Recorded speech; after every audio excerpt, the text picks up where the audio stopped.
Hello everyone, welcome back to my channel. So ఇవాళ క్లాస్లో అయితే మనం ఇంటర్ సెకండ్ ఇయర్ జాగ్రఫీ నుండి ఫస్ట్ లెసన్ అయితే నేర్చుకున్నామండి. ఈ లెసన్ నేర్చుకుంటే మనకు 2 లెసన్స్ అంటే ఈ లెసన్స్తో కలిపి 3 లెసన్స్ మనం కవర్ చేసినట్టు. ఎలా అంటారా?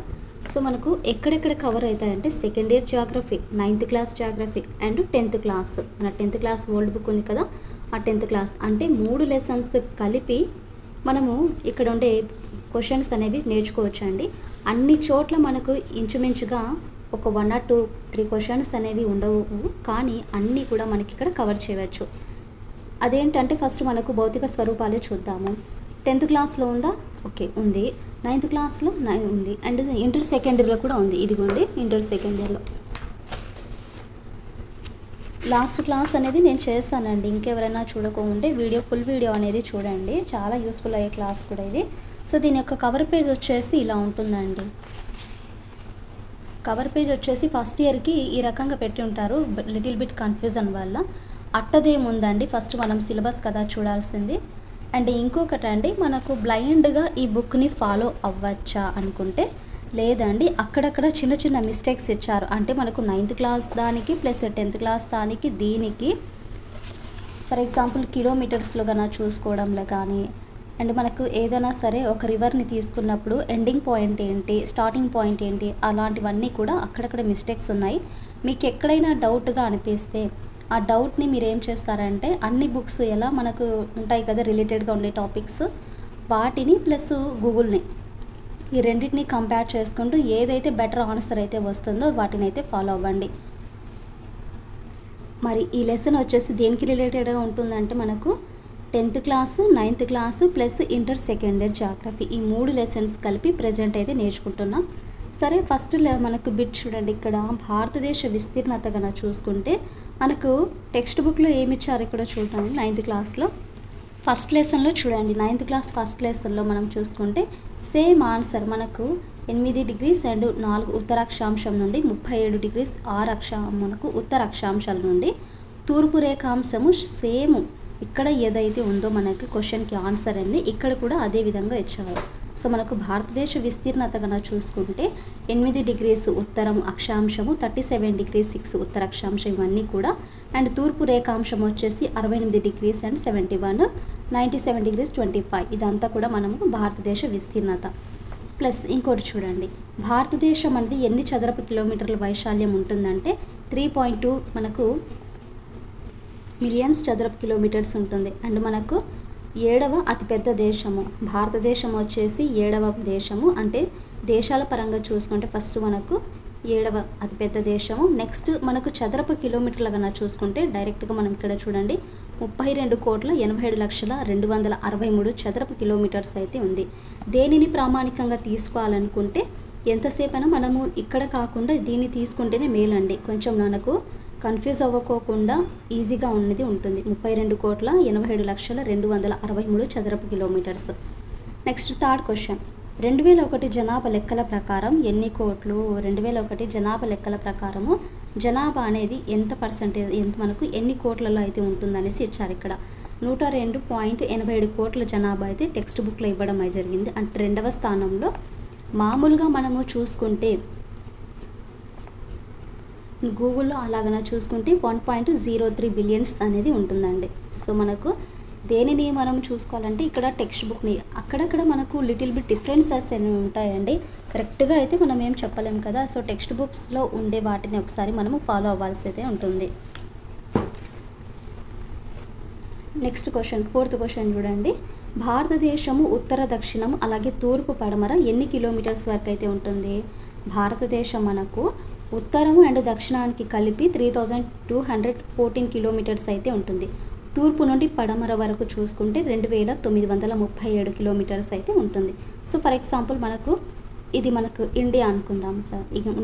ఇండియా అనుకుంటే north side and south side plus మనకు ఈస్ట్ ఆర్ వెస్ట్ కన్నా చూసుకుంటే ఉత్తరం నుండి దక్షిణం వరకు చూసుకుంటే 3214 కిలోమీటర్స్. తూర్పు నుండి పడమర కన్నా తీసుకుంటే 2937 కిలోమీటర్స్. నెక్స్ట్ ఇంపార్టెంట్ ఇది, భౌతిక స్వరూపాలు ఎన్ని మనకు? భారతదేశ భౌతిక స్వరూపాలు 4. భారతదేశ భౌతిక స్వరూపాలు 4. అందులో మొదటిది ఉత్తర పర్వతాలు, వీటిని హిమాలయాల పర్వతాలు అనేసి అంటారు. నెక్స్ట్ గంగా సింధు మైదానము, థర్డ్ ద్వీపకల్ప పీఠభూమి, ఫోర్త్ తీర మైదానాలు.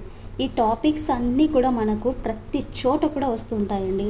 9th కానీ 10th కానీ ఇప్పుడు ప్రజెంట్ మనకి ఇంటర్మీడియట్ కానీ చాలా చోట్ల కూడా మనకి ఈ లెసన్స్లో ఈ టాపిక్స్ అనేవి కవర్ చేయొచ్చు మనము. భారతదేశ భౌతిక స్వరూపాలు 4, అందులో ఉత్తర పర్వతాలు లేదా హిమాలయ పర్వతాలు, గంగా సింధు మైదానము, ద్వీపకల్ప పీఠభూమి, తీర మైదానాలు, ఇలా 4 అయితే ఉన్నాయి. నెక్స్ట్ వన్, ఉత్తర పర్వతాలు ఎన్ని సంవత్సరాల ముందు ఏర్పడ్డాయి? ఈ ఉత్తర పర్వతాలు అంటే హిమాలయాస్ ఎన్ని సంవత్సరాల ముందు ఏర్పడ్డాయి అంటే టెర్షియరీ మహాయుగంలో, టెర్షియరీ అని మహాయుగంలో 60 మిలియన్స్ సంవత్సరాలకు ముందు ఏర్పడ్డాయి. టెర్షియరీ మనకు మహాయుగం అంటే 60 మిలియన్స్ ఇయర్స్లలో మనకు ఈ ఉత్తర పర్వతాలు అనేవి ఏర్పడ్డాయి. నెక్స్ట్ వన్, ఈ హిమాలయాస్ పొడవు అండ్ వెడల్పు కనుక చూసుకుంటే హిమాలయాస్ యొక్క పొడవు అండ్ వెడల్పు, ఇక్కడ నేను చేసే క్వశ్చన్స్ అన్నీ రఫ్గా అయితే చేస్తానండి. సో నాకు కంఫర్ట్గా ఉండే విధంగా ఏదో అట్లా చేశాను, బట్ మీకు కూడా యూస్ అవుతుంది అనేసి వీడియో చేయడానికి అయితే రీజను. అండ్ ఇంకొకటి అండి, క్లాస్ ఏదైనా సరే మనము ముందుగా నేను క్లియర్గా ఇన్ఫార్మ్ అనేది చేస్తాను. అంటే ఎలా మనకు ఏ టాపిక్స్ కవర్ చేస్తాము ప్లస్ ఏ టాపిక్ అనేది నేర్చుకున్నాం, ఒక ఆర్డర్ వైజ్గా అనేది ఏముండదు. అంటే ఫర్ ఎగ్జాంపుల్ ఈరోజు నేను ఒక టాపిక్ అనేది నేర్చుకుంటాను అనుకోండి, ఆ టాపిక్స్లో కొన్ని క్వశ్చన్స్ అయితే ప్రిపేర్ చేస్తాను అనమాట. సో ఆ ప్రిపేర్ చేసిన క్వశ్చన్స్ సరే మీకు వీడియో రూపంలో అయితే చేస్తాను. అలా అని మళ్ళీ టాపిక్ వైజ్గా అన్ని లెసన్స్ కంప్లీట్ చేయాలంటే అది కాని పని అండి ఇప్పుడు ప్రస్తుతం ఉండేదానికైతే. సో ఏదైతే నేర్చుకుంటానో ఆ క్వశ్చన్స్ అనేవి మీకు కూడా యూస్ఫుల్ అయ్యే విధంగా ఒక వీడియో అనేది చేస్తానండి.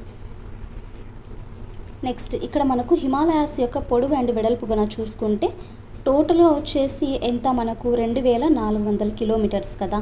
అందులో వెడల్పు కనుక చూసుకుంటే కాశ్మీర్ నుండి అయితే 400 కిలోమీటర్స్, అరుణాచల్ ప్రదేశ్ నుండి కన్నా చూసుకుంటే అంటే అరుణాచల్ ప్రదేశ్లోకి వస్తే 150 కిలోమీటర్స్, ఓవరాల్గా వచ్చేసి మనకు 2400 కిలోమీటర్స్ ఉంటే అందులో వెడల్పు వచ్చేసి కాశ్మీర్ నుండి 400 కిలోమీటర్స్, అరుణాచల్ ప్రదేశ్ నుండి 150 కిలోమీటర్స్.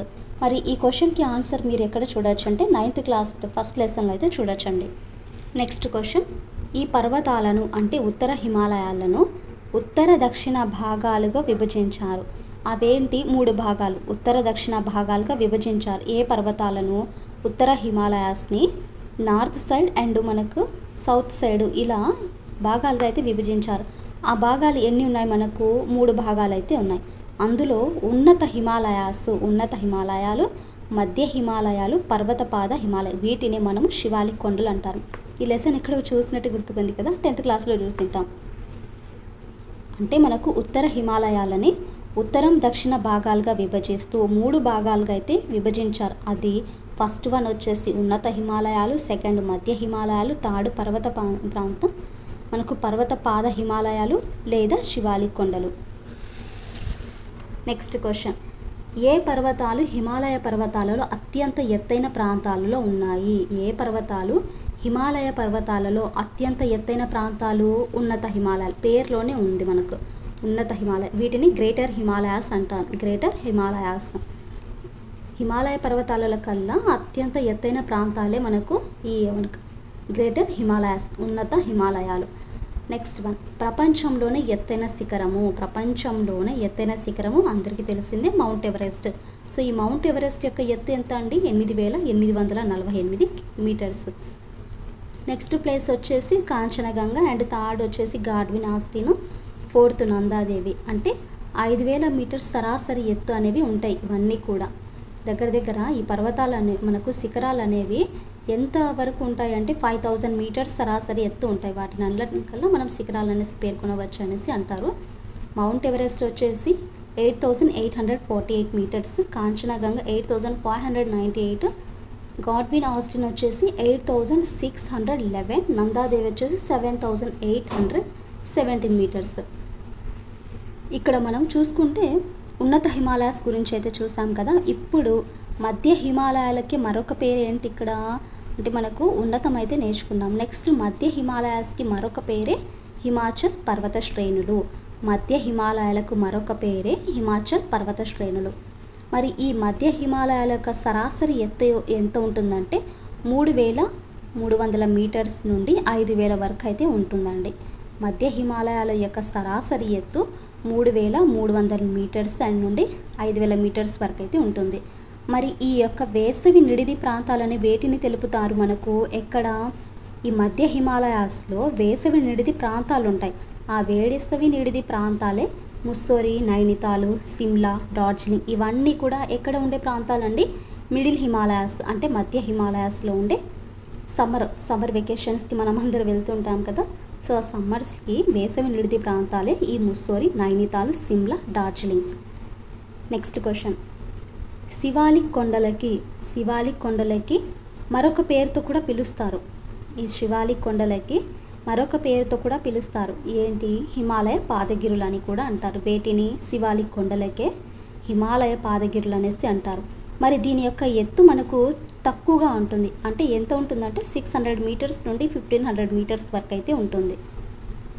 నెక్స్ట్ వన్, పర్వత శ్రేణులలో మధ్య సమతలంగా ఉండే లోయలను ఏమంటారు?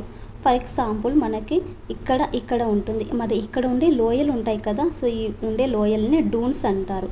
పర్వత శ్రేణులలో మధ్య సమతలంగా ఉండే లోయలనే డూన్స్ అంటారు. డెహ్రాడూన్, ప్యాట్లీడూన్, కోట్లీడూన్ ఉన్నాయి కదా. సో అవన్నీ కూడా డూన్స్ అంటారు. ఇక్కడ ఉండే లోయల్ని డూన్స్ అంటారు. ఎగ్జాంపుల్ డెహ్రాడూన్. నెక్స్ట్ వన్, ఈ లోయలు అంటే ఈ డూన్స్ ఉన్నాయి కదా, ఈ నదులు తీసుకొచ్చిన ఒండ్రు మట్టి, ఇసుక, గులకరాళ్ళతో ఏర్పడ్డాయి. వాటిని ఏమంటారంటే బాబర్ అంటారు. అంటే ఇక్కడ ఈ డూన్స్ అనేవి నదులు అనేవి తీసుకొచ్చిన ఒండ్రు మట్టి, ఇసుక, గులకరాళ్ళతో అయితే ఏర్పడ్డాయి. వాటినే మనము బాబర్ అంటారు. ఒండ్రు మట్టి, ఇసుక, గులకరాలు వాటిని బాబర్ అంటారు. నెక్స్ట్ క్వశ్చన్, తూర్పు నుండి పడమర వరకు హిమాలయాలను ఎన్ని రకాలుగా విభజించారు? తూర్పు నుండి అక్కడ మనం ఏం చూస్తాము? ఉత్తరం నుండి దక్షిణ భాగాలుగా చూసాం కదా. ప్లస్ ఇప్పుడు వచ్చేసి తూర్పు నుండి పశ్చిమ వైపుకు. క్వశ్చన్స్ అన్నీ కూడా సేమ్ మనకు ఉంటాయండి. కన్ఫ్యూజ్ అవ్వకోకుండా 1కి 2-3 సార్లు చదవండి. ఎందుకంటే హిమాలయాస్ మనకు జాగ్రఫీ నుండి మెయిన్గా ఫిజికల్ ఫీచర్స్ ఇస్తారు. ఎక్కడ చూసినా కూడా మనకు పేపర్లో ఆ బిట్స్ లేనిది రావు కదా. సో అలాంటప్పుడు మనం ఎంత కేర్ఫుల్గా ఉండాలి కదా. సరే, ఇక్కడ మనకు తూర్పు నుండి పడమర వరకు హిమాలయాస్ ఉన్నాయి కదా. అవి ఎన్ని భాగాలుగా విభజించారంటే 4 రకాలుగా విభజించారు. అందులో పంజాబ్ హిమాలయాస్, కుమావు హిమాలయాస్, నేపాల్, అస్సాం హిమాలయాస్ ఇలా 4 భాగాలుగా అయితే విభజించారు. ఎటు సైడ్? తూర్పు పడమర హిమాలయాలకు 4 భాగాలుగా విభజించారు. నెక్స్ట్ క్వశ్చన్ చూడండి, పంజాబ్ హిమాలయాలు ఏ నదుల మధ్య విస్తరించి ఉన్నాయి? ఇప్పుడు మనము 4 అయితే హిమాలయాస్ అయితే నేర్చుకున్నాం కదా. అంటే తూర్పు నుండి పడమర వరకు, ఫస్ట్ ఉత్తరం నుండి దక్షిణము, తూర్పు నుండి పడమర వరకు హిమాలయాస్ అయితే ఉంటాయి కదా. వాటిని మనకు అందులో పంజాబ్ హిమాలయాస్ అని ఉన్నాయి. సో ఆ పంజాబ్ హిమాలయాస్ అనేవి సింధు సట్లెజ్ నదుల మధ్య విస్తరించి ఉన్నాయి. ఈ పంజాబ్ హిమాలయాస్ సింధు అండ్ సట్లెజ్ నదుల మధ్య అయితే విస్తరించి ఉన్నాయండి. మరి ఇది వచ్చేసి మనకు 560 పొడవు, అంటే మనకు కిలోమీటర్స్ అయితే ఉంటుంది. నెక్స్ట్, పంజాబ్ హిమాలయాలు ప్రాంతాలు వేటికి ప్రసిద్ధి? సియాచిన్, బెలుస్తాన్. ఇవి హిమాని నదులైన సియాచిన్, బెలుస్తాన్కి అయితే ప్రసిద్ధి చెందినవి. పంజాబ్ హిమాలయాస్ ప్రాంతాలలో సియాచిన్ అండ్ బెలుస్తాను ప్రసిద్ధి. పంజాబ్ హిమాలయాస్లో కొన్ని శ్రేణులు అయితే ఉన్నాయి. ఆ శ్రేణులు ఏంటంటే లదాఖ్, పీర్ పంజల్, కారకోరం. పంజాబ్ హిమాలయాస్లో కొన్ని శ్రేణులు అయితే ఉన్నాయి. సో ఆ శ్రేణులే లదాఖ్ కానీ, Pir Panjal and Karakoram. Next one, Kumaon Himalayas యొక్క లెంగ్త్ వచ్చేసి మనకు 320 కిలోమీటర్స్. మళ్ళీ అందులో వచ్చేసి ఇవి కాళీ అండ్ సట్లెజ్ నదుల మధ్య అయితే ఈ కుమావు హిమాలయాస్ అనేవి ఉంటాయి. ఎక్కడండి? మనకు కాళీ అండ్ సట్లెజ్ నదుల మధ్య కుమావు హిమాలయాస్ అయితే ఉన్నాయి. దీని యొక్క పొడవు మనకి ఎంత అండి? 320 kilometres. Next one, Himachal Pradesh, Uttarakhand ఏ పర్వతాలలో ఉన్నాయి? హిమాచల్ ప్రదేశ్ అండ్ ఉత్తరాఖండ్ ఏ పర్వతాలలో ఉన్నాయంటే కుమావులో అయితే ఉన్నాయి. ఇవి గంగోత్రి, యమునోత్రి హిమాని నదం ప్రాంతాలలో అయితే ఉన్నాయి. ఎక్కడ? గంగోత్రి, యమునోత్రి హిమాని నదుల ప్రాంతాలలో అయితే ఉన్నాయి. నెక్స్ట్ వన్, శ్రేణి వచ్చేసి మనకు నందాదేవిలో అయితే ఉంటుంది. నేపాల్ హిమాలయాస్ వచ్చేసి 800 కిలోమీటర్స్ ఉంటాయి. అలాగే మనకి ఇక్కడ చూసుకుంటే కాళీ అండ్ తీస్టా నదుల మధ్య అయితే ఉంటుంది. కాళీ అండ్ తీస్టా నదుల మధ్య నేపాల్ హిమాలయాస్ ఉంటాయి. ఇక్కడ మనకు ఏంటి ఫేమస్ అంటే మౌంట్ ఎవరెస్ట్ అనేది కూడా ఈ నేపాల్ హిమాలయాస్లోనే ఉంటుంది. అస్సాం హిమాలయాస్ వచ్చేసి 720 కిలోమీటర్స్. ఇవి తీస్టా అండ్ బ్రహ్మపుత్ర మధ్య అయితే ఉంటుందండి. ఈ అస్సాం హిమాలయాస్ తీస్టా అండ్ బ్రహ్మపుత్ర కిలోమీటర్స్ వచ్చేసి 720 కిలోమీటర్స్. తూర్పు అంచున ఉన్న హిమాలయాలని ఏమని పిలుస్తారు? ఈ బిట్టు మనకు చాలాసార్లు అడిగారు. తూర్పు అంచున ఉన్న హిమాలయాస్నే పూర్వాంచల్ హిమాలయాస్ అంటారు. పూర్వాంచల్ కొండలు అంటారు కదా, తూర్పు అంచున ఉన్న హిమాలయాస్నే పూర్వాంచల్ హిమాలయాలు అనేసి పిలుస్తారు. అక్కడికి మనకు హిమాలయాస్ అనే టాపిక్ అయితే కంప్లీట్ అయిందండి. నెక్స్ట్ మనకు మైదానాలు కన్నా చూసుకుంటే గంగా సింధు మైదానాలు. ఈ గంగా సింధు మైదానాలు ఏ ప్రాంతాలలో ఏర్పడ్డాయంటే హిమాలయ పర్వతాలు ప్లస్ దక్కన్ పీఠభూమిలో అయితే ఉన్నాయి. గంగా సింధు మైదానాలు హిమాలయ పర్వతాలు ప్లస్ దక్కన్ పీఠభూమి ప్రాంతాల్లో అయితే ఏర్పడ్డాయి. మరి దీనికి ఉపనదులు ఏంటి? గంగా, సింధు, బ్రహ్మపుత్ర. గంగా సింధు మైదానానికి ఉపనదులు గంగా, సింధు, బ్రహ్మపుత్ర.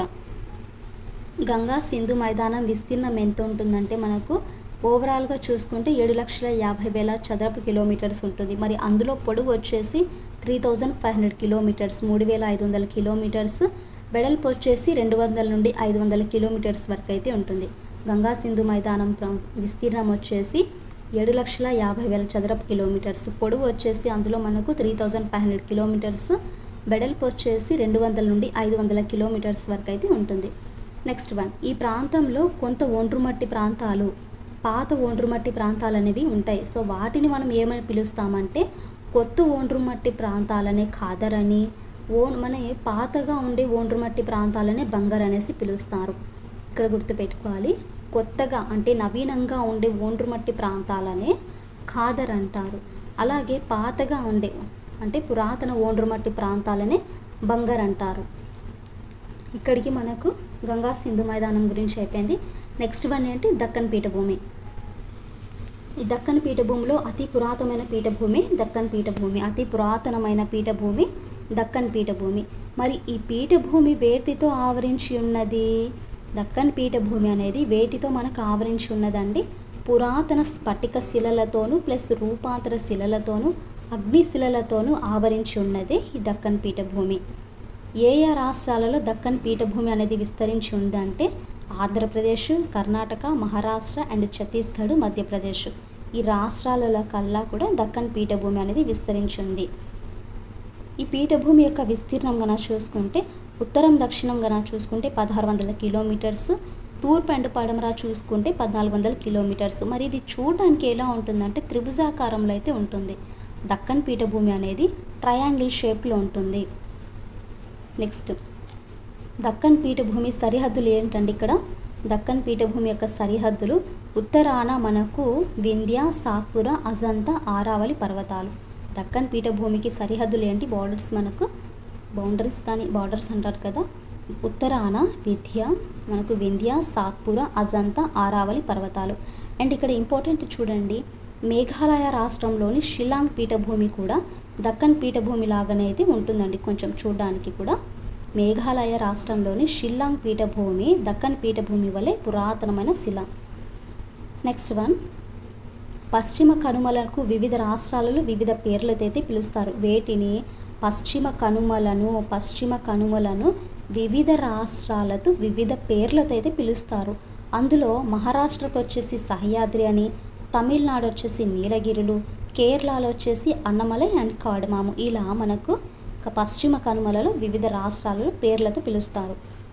పశ్చిమ కనుమలలో ఎత్తైనది, ఇది కూడా మనకు చాలాసార్లు రిపీటెడ్గా వచ్చిన క్వశ్చన్స్ ఇవన్నీ కూడా. పశ్చిమ కనుమలలో ఎత్తైన శిఖరమే అన్నాముడై. అంటే దీని యొక్క హైట్ చూడండి.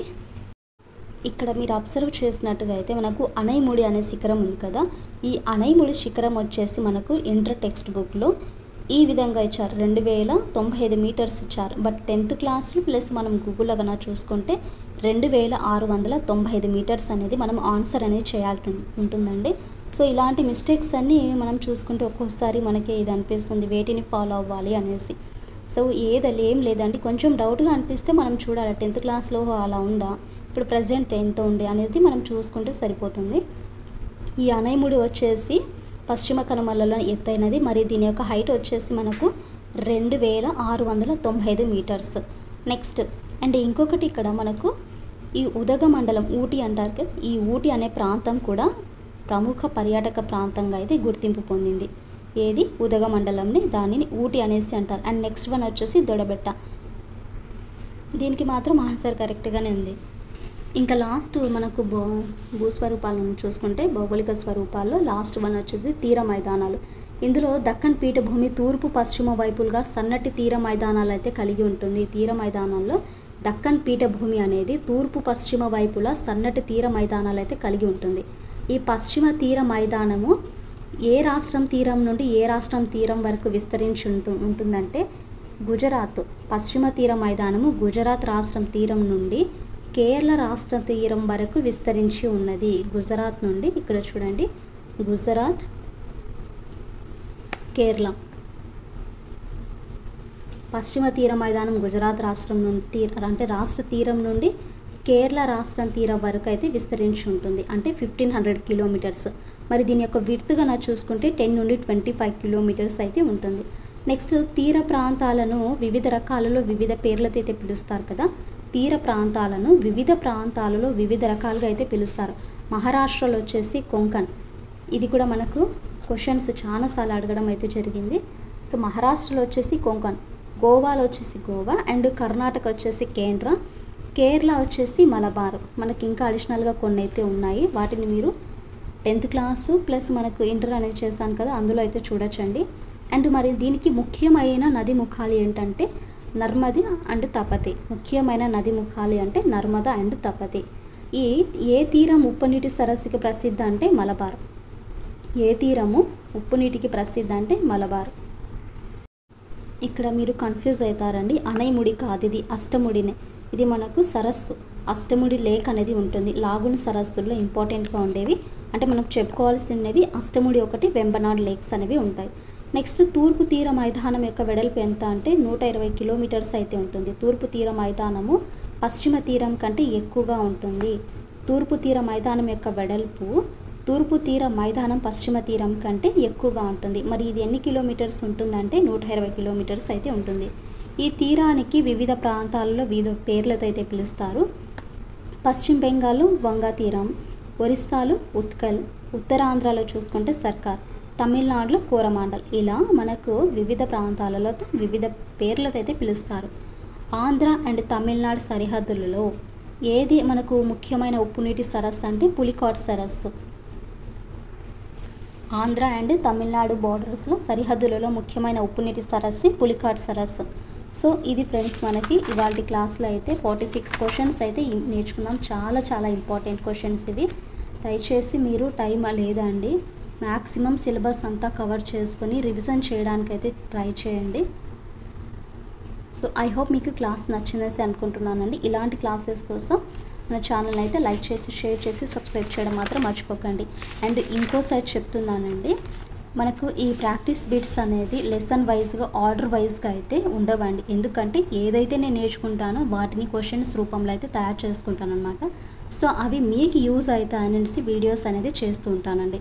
సో నెక్స్ట్ క్లాస్లో మనం ఏదైతే నేర్చుకుంటామంటే ప్రధాన నది వ్యవస్థ. చాలా చాలా క్వశ్చన్స్ మనకు వేటి ద్వారా వస్తాయంటే ఇప్పుడు చేసిన నేను ఈ క్లాసు ప్లస్ ఇప్పటి నుండి చేసే క్లాసెస్ అన్నీ కూడా మ్యాక్సిమం ప్రతి లెసన్లో కూడా 1 బిట్ వచ్చే ఛాన్స్ ఉంటుంది. సో అలా నేను డివైడ్ చేస్తాను. అంటే 9th క్లాస్ 10th క్లాస్ రిలేటెడ్గా ఇంటర్మీడియట్కి రిలేటెడ్గా ఉండే టాపిక్స్ అన్నీ కూడా ఇప్పుడు కవర్ చేయడానికి అయితే చేస్తున్నానండి. సో నెక్స్ట్ క్లాస్లో ప్రధాన నది వ్యవస్థ గురించి అయితే నేర్చుకుందాం.